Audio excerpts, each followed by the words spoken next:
Welcome to Resilient Minds in Relationships, the podcast dedicated to exploring connection, healing, and growth. Hosted by Catherine Fell, licensed professional counselor, national certified counselor, and certified sex addiction therapist. This podcast dives into real conversations about strengthening relationships, navigating challenges, and building emotional resilience. Catherine and her team provide expert insights and practical tools to help you improve communication, heal from betrayal, and deepen intimacy. Tune in each week to gain powerful strategies, fresh perspectives, and actionable steps to create the thriving relationship you deserve. Start your journey towards stronger, healthier connections today.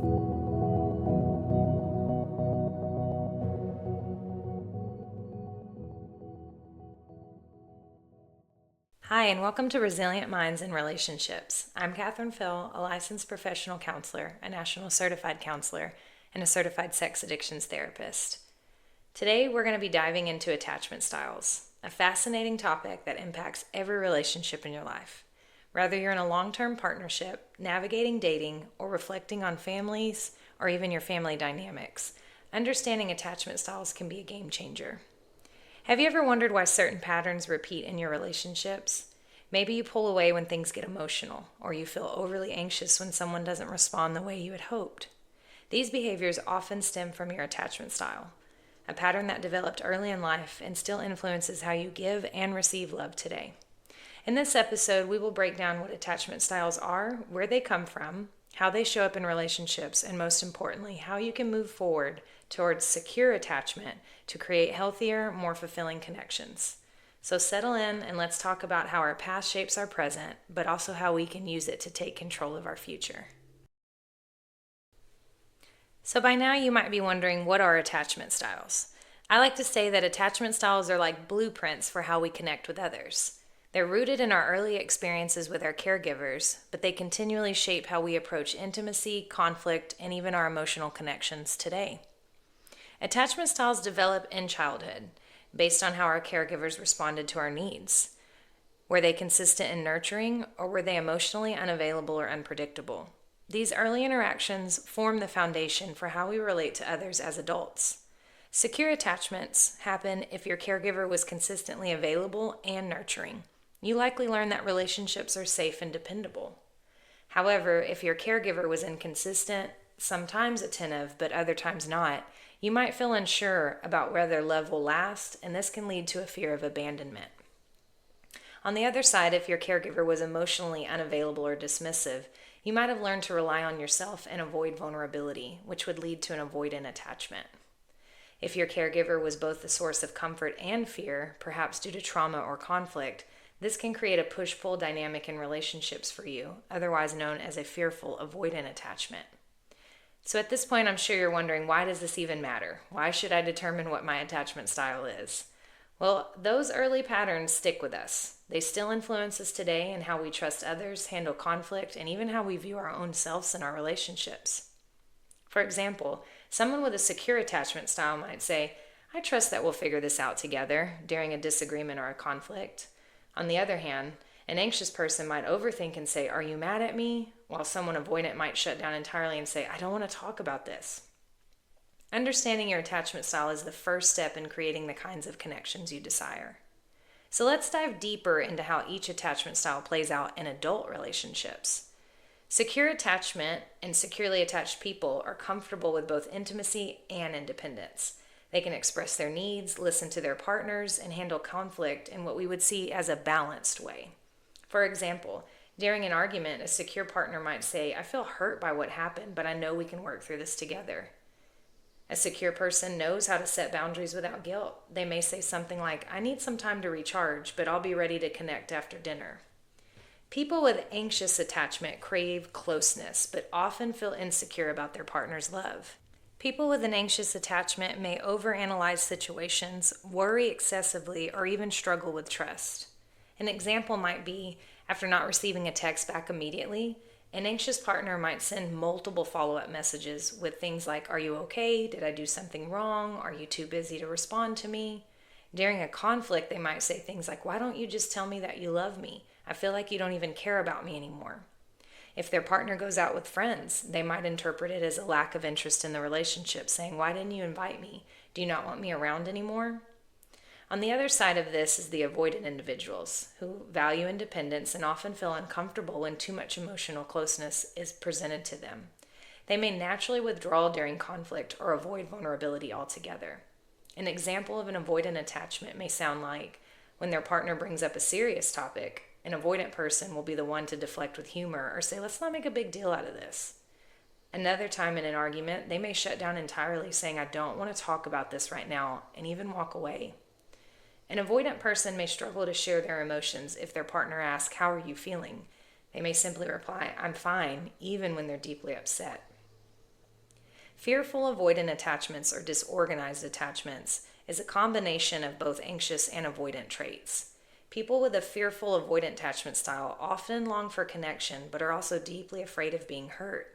An example of a fearful avoidant might sound like, "I want to be close to you, but I'm scared you'll hurt me," and then they pull away emotionally. During arguments, they might oscillate between needing reassurance and pushing their partner away. For example, they might say, "Why don't you care about me?" and then follow it up with, "Never mind, you wouldn't understand anyways."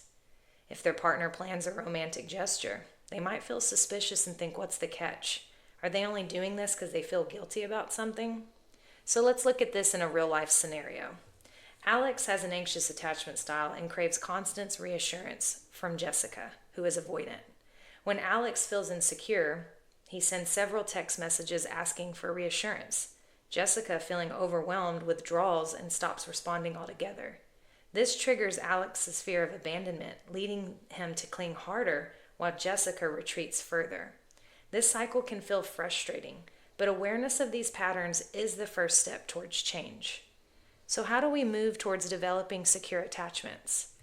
For anxious attachments, self-soothing is a good way of practicing deep breathing or journaling when you feel overwhelmed by insecurities.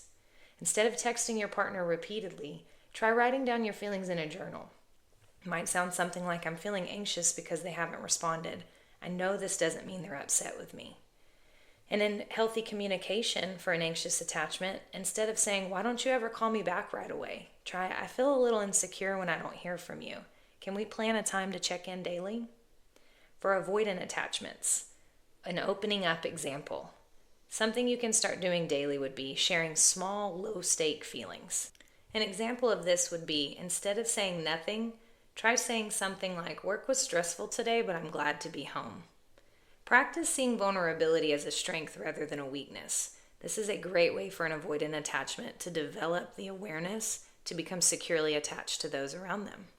Instead of thinking things like, "If I share my feelings, I'll feel needy," remind yourself, "Sharing my feelings can bring me closer to my partner and even help my partner understand me better and what's going on with me at the moment." For fearful avoidant attachments, it's possible that you may need to work with a therapist to address trauma that impacts your attachment style. Therapists might be able to help you identify moments when you push your partner away and explore why those moments are triggering for you. Start small by sharing one specific need with your partner if you feel like you fall in the fearful avoidant attachment.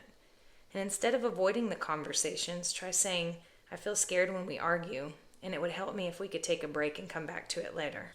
For all partners, no matter where you fall in any of the attachment categories, a great example of connection you can begin to practice today is to create a weekly check-in so you can share feelings and build emotional safety. An example of this could be every Sunday night, spend 10 minutes sharing one highlight and one challenge from the week. Make sure that you follow through when you agree to do this, because after all, we're learning to build emotional safety and trust when we are presenting our emotions to one another. As we wrap up today's conversation about attachment styles, I want to leave you with some practical ways to deepen your understanding of your attachment style and take steps towards growth. The first and most important step is the self-awareness. Spend time reflecting on your past and current relationships. Ask yourself questions like, how do I react when I feel emotionally disconnected from someone? Do I find myself avoiding closeness or craving reassurance? Or what patterns do I notice in the way that I approach conflict or even intimacy? Journaling can be a powerful tool here.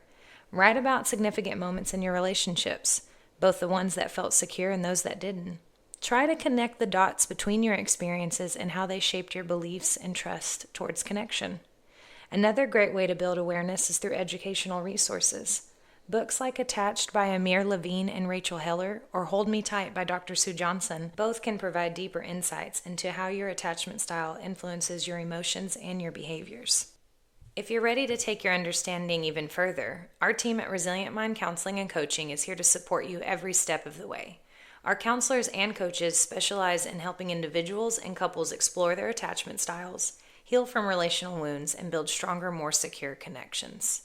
Whether you're just starting to unpack your patterns or you're seeking tools to navigate challenges in your relationships, we offer a safe, compassionate space to guide you.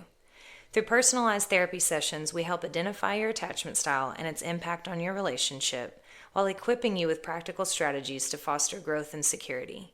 For couples, we provide insights into how your attachment dynamics interplay and tools to create deeper emotional intimacy. Our coaches also work with clients who are focused on personal development and goal setting. They offer actionable steps to break free from old patterns and build healthier relational habits. Whether you're seeking therapy, coaching, or a combination of both, our team is committed to helping you thrive. You do not have to navigate this journey alone. Connecting with a professional who understands can make all the difference. In addition to self-reflection and personal guidance, intentional relationship practices can make a big difference as well. For example, if you lean towards an anxious attachment style, try practicing self-soothing techniques when you feel insecure, like deep breathing, affirmations, instead of immediately seeking reassurance. If you tend to avoid closeness, challenge yourself to share one vulnerable thought or feeling with a trusted partner or friend. Start small. It's about building trust in your own time. And if you're lucky enough to have a secure attachment style, be mindful of how you support others in your relationships. Your steadiness can help loved ones feel safe and valued. And finally, guys, remember, attachment is not set in stone. With effort and awareness, we can move towards more secure and fulfilling relationships. The goal isn't perfection. The goal is connection. Thank you for joining me today as we explored the fascinating world of attachment styles. I hope this conversation has inspired you to get curious about your own patterns and how they shape your relationships. Remember, understanding your attachment style is a journey, and every step forward matters. If you found today's episode helpful, I'd love to hear your thoughts or even your questions. You can reach us on social media through Instagram at resilient_mind_counseling or through our website at www.resilient-minded.com so we can keep the conversation going. Until next time, guys, remember to be kind to yourself and to be kind to others.